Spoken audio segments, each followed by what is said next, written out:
Miqtë Prizmës, po ju kërkoj që të ktheheni pak në memorien tuaj, shumë pak më përpara, në momentet e shpalljes non grata, konvulsionit në Partinë Demokratike, guximit të famshëm të Lulzim Bashës,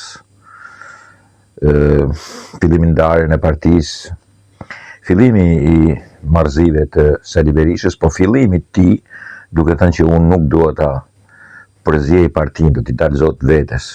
Në fakt, ai bëri të kundërtën. Po për ta nisur, e nisi me një lobing, duke paguar studion pothuaj më të pasurën në Paris, të hidhte në gjyq nëpërmjet Francës, State Departamentin dhe pikërisht sekretarin e shtetit Blinken. Ju kujtohet apo jo? Sali Berisha po tentonte të hidhte sekretarin e shtetit Amerikan, State Departamentin, teorikisht, sepse sigurisht ai do përgatiste letrat edhe, pavarësisht se ti thua unë do merrem me Blinkenin, po ai është sekretari i shtetit, ai State Departamentin përfaqëson në marrëzit folk ligjore të një folk bolsheviku, folk jugo-bolsheviku, sepse sigurisht është pak jugoslavist, më shumë se sa pak, por gjithsesi është i tillë, Sali Berisha. Pajtoi studion ligjore në Paris, e cila bëri një vrim të madhe në ujë, dhe Sali Berishës i iku një shifër prej 400.000 eurosh, por me gjithë shpenzime, gjysmë milioni euro, të cilat sigurisht i pagovi familja, Argita, Shkëlqeni, këta familja. Jo Berisha, sa i ka vetëm rrogën e deputetit. Këta që kanë biznese, që i kanë bërë me djersën e ballit, dhe me sigurisht atë të Mrapanicës, sigurisht, sepse normalisht gjithë punët në Shqipëri të suksesshëm do kishin vetëm fëmijët e Sali Berishës. Po ky është diskurs tjetër. Kjo familje kurrë nuk do të pastrohet për elementve të tillë. I ka rënë në qafë gjithë Shqipërisë dhe vazhdon t'i bjerë sot e kësaj dite.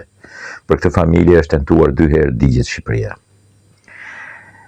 Pastaj, me që ikën gjitha afatet u dogjen, shkuan për leshat të para, erdhi veprimi i dytë ligjor, folk bolshevik, folk retrokultur, idiot, i Sali Berishës dhe ato që e këshillojnë, dhe aty kam miqë e rrjepin, kuptohet, por dëshira e madhe e tij për ta nxjerrë familjen nga halli e madh që ka gjetur, dhe vetë familja në mënyrë idiotike që nuk dorëzohet, po tash e ka gjetur ky hall, i vjen edhe non grata e Britanisë, edhe aty një studio ligjore tjetër.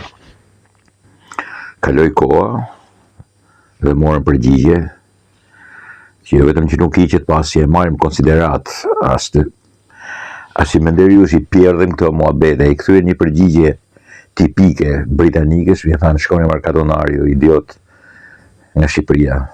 Do të diskutoni non gratat e Sua Majestas, ose madhërisë saj, shtetit të jashtëzakonshëm, 1000 sa vjeçar anglez britanik.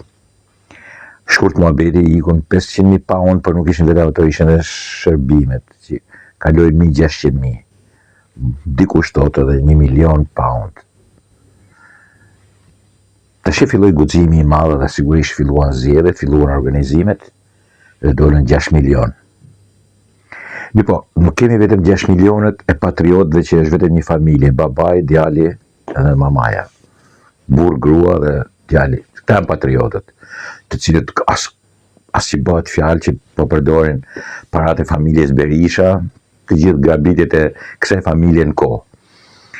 Ashtu si kundra, Berisha akuzon për miliarda të tjerët, të gjithë kanë drejt të akuzojnë Berishën që i harxhon me 6 milionçin 8.000 euro në ditë. 6 milion, pjestojeni për 730 ditë, 2 vjetë, i bje 8.200 euro në ditë. Po t'i shtosh edhe 1.200.000 euro të shpenzuara për gjyqe të tjera, i bie 10.000 euro në ditë. Familja Berisha për të hequr non gratat e saj kudo në botë. Por nuk mjafton me kaq. Nuk dihet kontrata me Laçevitën. Nuk e tregojnë sot e kësaj dite. Dhe ajo mund të jetë e barazvlefshme në mos më tepër, dikush thotë edhe më pak. Po dikush thotë edhe mos më tepër, po ne më e marrim të barabartë, ose 5 milion euro. Familja Berisha harxhon 15.000 euro në ditë për element të tillë gjatë gjithë kohës. 15.000 euro në ditë janë sheik. Këta e bëjnë vetëm sheikët. Dhe vazhdojnë majmunët e Partisë Demokratike, idiot të tipit aristokratët e çizmeve të shkyme dhe mendjes trushkullur të tipit Alizoti, pas ka njohur si duket diktatura dhe Enver Hoxha, e pas ka njohur, prandaj i mori para i ropit gjallë, në vjen keq shumë, por e pas kanë për gjins element të tillë, e pas kanë për nuk e di. Po prandaj pas ka shkuar puna kaq keq.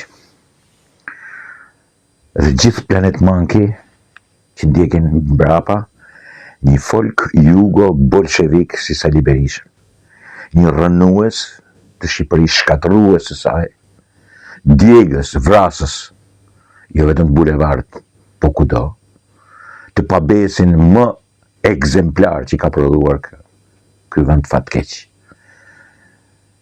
Një njeri që shpenzon shifra marramëndse të tilla vetëm për elementin e shpëtimit familjes tij nga non gratat, është edhe fuqia e jashtëzakonshme e bindjes që duhen kenë shqiptarët që ky person duhet largohet një herë më përpara nga skena politike. Në fakt drejtësia nuk po e largon, po e mban. Politikisht ai është i larguar, por me datën 12 ai po përgatit terrenin, duke shpallur organizata terroriste, duke qenë vetë terroristi i parë i këtij vendi, shkatruesi i parë i këtij vendi, sepse ai po përgatit datën 12, ai nuk ka punë me datën 11. Ai di datën 12 e cila është humbja kolosale e tij. Dhe atë ditë ai do shpalli intifadën. Sulmin mbi shtetin. Shkatrimin e shtetit ose krijimin e kushteve për luftë civile.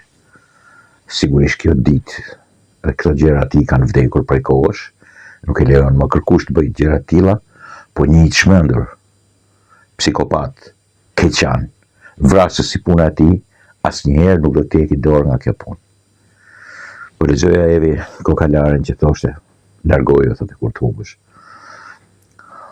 Largoju si do humbësh me turp. Po, me sa duket Evi akoma është e pa binën. Me çfarë njeriu ka të bëj. Nuk e ka studiuar mirë. Ose është larguar kaq shumë larg Shqipërisë, sa nuk e di, ndoshta nuk është faji i saj, duke qëndruar në Amerikë, nuk i shkon imagjinata. Duhet të rish gjatë në Shqipëri që të kuptoj se me çfarë njeriu ka pasur të bëjë dhe me çfarë njeriu ka qëndruar në krah. Ai nuk mund të largohet sa të ketë jetë biologjike pa i bërë keq këtij vendi. Kurse politikisht ai ndron natë ditë që ta shohin në zjarr, në flak të vend. Për çfarë? Për bythët e tij të fishkura, mënin e tij trushkullur dhe keqane dhe familjen e tij të korruptuar. Të korruptuar deri ku nuk shkon më. Dakord, miqemi?